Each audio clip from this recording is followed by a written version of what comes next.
Hello, and welcome to the IC Nanometer Design channel. In this video, I'll demonstrate how to generate redundant def vias using the Calibre LEF def interface.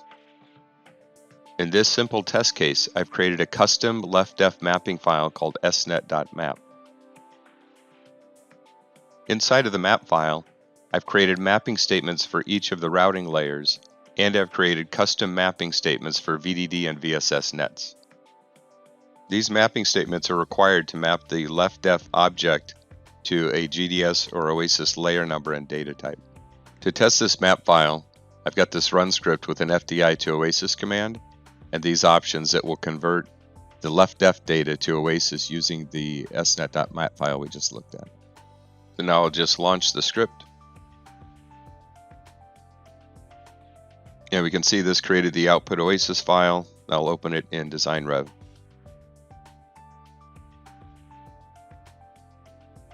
With the converted data open, we can look at the layer names for the converted layers and see that they match the ones that we had defined in the snet.map file. I'll change the colors of the VDD objects to red and the VSS objects to green so it's easier to see.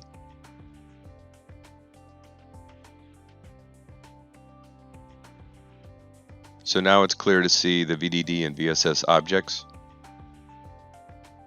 And if I zoom in and select one of these VIA objects and look at the properties, we can see the net name that was extracted using the FDI utility. So now I'll exit DesignRev and I'll edit this run script. Now that I know that this map file and these options work, then I'll comment them out and I'll uncomment the Calibre DRC call.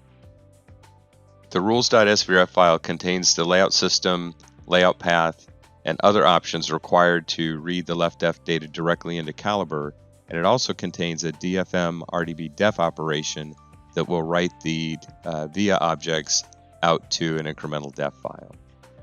I'm not able to share the contents of the rules.svrf file here, but it will be available for download at the link in the description. So I'll exit and rerun this script.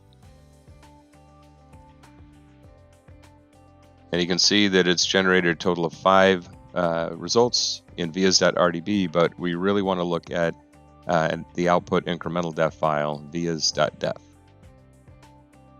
And again, this is just a simple example, but you can see we've generated 5 vias on the VSS net. It's in the special net section, and we have the proper LEF def header.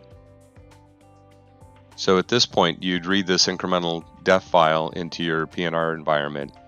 But we'll go ahead and convert this to OASIS again and look at where these vias ended up in the design. So I'll comment out the Calibre call and then uncomment this last FDI to OASIS operation using the same map file as before. So a quick run of the script again, and then we can look at the output and see the vias.oasis file, and then I'll launch DesignRev again and load that. So here we can see the Metal 2, VIA 2, and Metal 3 shapes that make up this VIA with the VSS tag on it. And then I can change the display to make it easier to see that they all overlap. I hope you found this useful. Thanks for watching.